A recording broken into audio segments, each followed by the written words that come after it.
Kevin Bennett stepped closer to me in the courthouse hallway, close enough that I could smell his expensive cologne, the kind he only wore on days he wanted to feel powerful. "Today is the best day of my life," he said, his voice low and confident. "I am taking everything from you." He smiled as if the outcome had already been written. Behind him stood Sophie Lane, his assistant, his lover, his victory trophy. She did not say a word. She did not have to. Her smile did it for her, sharp, certain, cruel. People walked past us, lawyers, clerks, strangers with their own quiet disasters. No one paid attention to the small war unfolding in that narrow hallway. Kevin straightened his jacket and looked down at me the way a man looks at something already owned. "The condo is mine. The accounts are mine. You should have taken the settlement when you had the chance." I said nothing. That silence irritated him more than tears ever could. He wanted fear. He wanted begging. He wanted proof that I was already defeated. Instead, I stood there calm, hands folded, eyes steady. "You always were quiet, Laura," he continued, almost laughing. "Quiet women lose in court. My lawyer is a shark. Yours looks like he should be retired." Sophie shifted her weight and crossed her arms, flashing the bracelet on her wrist, the one he bought with money he thought I would never trace. Kevin leaned in one last time. "After today you will have nothing, no home, no leverage, no future." That was when my lawyer stepped beside me. Mr. Harold Whitman did not raise his voice. He did not rush. He simply asked me one question. "Did you bring everything we discussed?" I looked at Kevin for the first time and met his eyes. "Yes," I said, "exactly as you asked." Mr. Whitman nodded once. Then he turned slightly toward Kevin and spoke calmly. "In that case," he said, "I suggest you prepare yourself. Today will be educational." Kevin laughed. He had no idea the lesson was about to begin. Laura Bennett was never the kind of woman who filled a room with noise. She filled it with order. For most of her life, she worked quietly behind the scenes, making sure numbers lined up, bills were paid, and problems were solved before anyone else even noticed they existed. That was how Kevin had always seen her: useful, reliable, invisible. When people asked what Laura did, Kevin would usually answer for her: "She works from home. She does some accounting. Nothing big." The way he said it made it sound small, unimportant, easy. In reality, Laura handled financial records for 3 small companies, all from a laptop at the dining room table. She was the one who remembered tax deadlines, insurance renewals, and mortgage schedules. She was the reason their life ran smoothly even when Kevin forgot things. But because she did not wear heels to work or talk loudly about her achievements, Kevin assumed she had none. After their marriage, Laura had put her career on pause to support his. She moved when he needed to relocate. She took on more freelance work so he could chase promotions. She believed in teamwork, even when the work was uneven. Kevin mistook her patience for weakness. At dinner parties, he would joke that he was the provider and Laura was the house manager. People laughed. Laura smiled. No one asked who actually tracked the money, or who made sure they stayed out of debt. Quiet people often see the most because they spend more time listening than talking. Laura noticed when Kevin started coming home later. She noticed when expenses went up without explanation. She noticed when affection was replaced by distraction. But she did not accuse, she observed. And in those small silent observations, the real story of their marriage was already being written. The day everything changed was not dramatic. There was no shouting, no slammed doors. It was a quiet, rainy Tuesday, the kind of day that made the whole apartment feel smaller and heavier. Laura was standing in the bedroom holding one of Kevin's suit jackets. He had left it draped over a chair, wrinkled and forgotten. She planned to take it to the cleaners, just like she always did. Out of habit, she checked the pockets. Kevin had a way of stuffing important things everywhere: business cards, flash drives, receipts. Laura had learned long ago that if she did not check, something important would be lost. Her fingers brushed against a folded piece of thick paper in the inner pocket. At first she assumed it was another business card. She unfolded it carefully. It was a receipt from a luxury jewelry boutique downtown. The total made her sit down on the edge of the bed. $5,000? The date was yesterday. The time was 2:30 in the afternoon. Yesterday at 2:30, Kevin had texted her saying he was buried in meetings and would be home late. He had promised they would watch a movie together that night. Instead, he had been buying jewelry. Her heart did not race. Her hands did not shake. What she felt was colder than panic.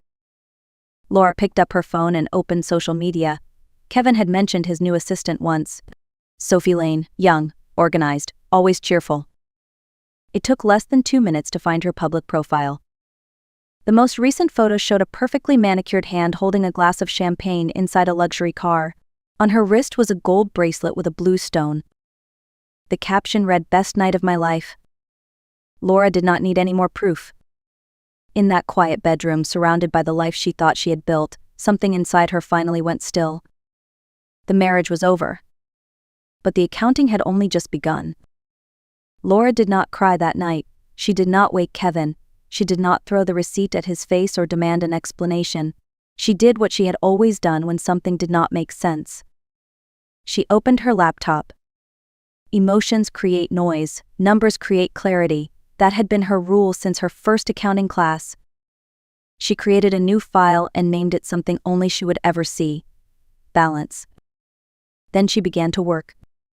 She logged into their shared financial accounts first: credit cards, savings, mortgage payments. Kevin had always believed she did not pay attention to those things. He thought money just appeared when needed. Laura pulled every statement from the last 3 years. She saw patterns immediately: small charges at first, restaurants, rides, gifts, then larger ones, hotel bookings, travel, jewelry, all during the times Kevin said he was out of town for work. The math did not match his salary. Next, she checked her own records, transfers she had sent Kevin every month to help cover household expenses. In the memo line, she had always written simple notes like rent or mortgage or utilities. It had never meant much to her at the time. Now it meant everything. She created tabs, one for income, one for expenses, one for gifts, one for Sophie. Slowly a picture formed, not an emotional story, a financial one. Kevin was not just cheating on her. He was financing another life. Every dollar he spent on Sophie came from money Laura had helped earn or carefully saved. Their future was being used to decorate someone else's present. Laura leaned back in her chair and looked at the screen full of numbers. This was not about heartbreak anymore. This was about restitution. For the next several weeks, Laura lived in 2 different worlds inside the same apartment. In front of Kevin, she was the same quiet wife he had always known. She cooked dinner. She asked how his day went. She nodded when he talked about meetings and travel plans. She even smiled when he pretended to care. Kevin never noticed anything was wrong. In his mind, Laura was exactly where he had left her, in the background. But when he left for work or fell asleep beside her, Laura became someone else. She turned the small storage room off the kitchen into a private office. That was where she spread out bank statements, receipts, and spreadsheets. That was where she followed the trail of money Kevin had never bothered to hide properly. The condo was the first thing she checked. Years earlier, Laura had received a large inheritance from her grandmother. Kevin had convinced her to put it toward their down payment. He told her it was easier if it went through his account. She had trusted him. Now she traced every dollar. The money had come from her inheritance. It went to Kevin's account, then straight to the developer. The amount matched exactly. Not a cent of it had come from Kevin. The mortgage was no different. Every month Laura transferred the payment to Kevin so he could press the final button himself. She thought she was supporting his pride. In reality, she was building her own proof. Next came the spending. Flights, hotels, jewelry, restaurants, all for Sophie, all paid with family money. Then Laura saw something that made her blood run cold. Large transfers to betting sites, thousands at a time, always after Kevin got a bonus or closed a deal. He was not just careless. He was reckless. By the end of the month, Laura had something far more powerful than anger. She had evidence. And Kevin had no idea the clock was already running out. Laura did not choose the first lawyer she found. She chose the one who understood strategy.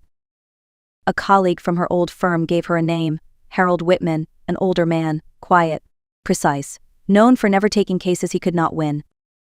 His office was small and lined with heavy books. There were no motivational posters or fake smiles, just shelves of law and the smell of old paper. Laura placed her folder on his desk and began to speak. She did not cry. She did not complain. She told him what happened the way she would explain a financial report, step by step, dollar by dollar. Whitman listened without interrupting. When she finished, he opened the folder and started reading. Minutes passed in silence. He turned pages, studied numbers, compared dates. Finally, he looked up. "You did not come here for sympathy," he said. "You came here to finish something." Laura nodded. He closed the folder slowly. "You have enough here to walk away with everything that is rightfully yours, possibly more, but only if we do this correctly." "What do we do?" Laura asked. "We let him think he has already won," Whitman replied. "We let him talk. We let him show who he really is. And when the time is right, we place the truth in front of the court." Laura felt something she had not felt in weeks. Control. For the first time since the receipt, the future no longer looked dark. It looked precise. Kevin arrived at the courthouse as if he were walking into a celebration instead of a divorce hearing. His suit was tailored, his hair was perfect. He wore the confident smile of a man who believed the story would end exactly the way he wanted. At his side was Sophie Lane, dressed too boldly for a courtroom, but just right for someone who wanted to be seen. They looked like a couple stepping into a future they believed was already secured. Laura and Harold Whitman were already seated when Kevin entered. He barely glanced at Laura. In his mind, she was no longer important. Kevin's lawyer spoke first. He was loud, polished, certain. He described Kevin as the provider, the successful one, the man who paid for everything. He painted Laura as a woman who stayed home and benefited from Kevin's work. Laura did not react. Kevin sat back in his chair and nodded along. He believed every word. Sophie sat in the hallway flipping through her phone, already imagining which furniture would go in the condo. The judge listened quietly. Then Harold Whitman stood. He did not rush. He did not raise his voice. He simply opened Laura's folder. "Your Honor," he said, "this case is not about emotion. It is about records." He began with the condo. He showed the inheritance Laura received, the exact amount, the date, the transfer into Kevin's account, the payment to the developer. Kevin shifted in his seat. Whitman then showed the monthly transfers, every mortgage payment coming from Laura's account before Kevin made the official payment. Kevin's lawyer tried to interrupt. Whitman did not stop. Then came the spending. Flights, hotels, jewelry, all for Sophie, all paid with family money. Kevin's face lost its color. Finally, Whitman turned to the gambling. Thousands of dollars at a time, money that should have gone to the household. Gone. The courtroom was silent now.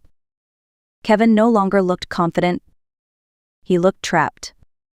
And for the first time in months, Laura knew he was finally seeing the truth. He was not in control anymore. Harold Whitman let the silence stretch before continuing. "In a courtroom, quiet can be louder than any argument."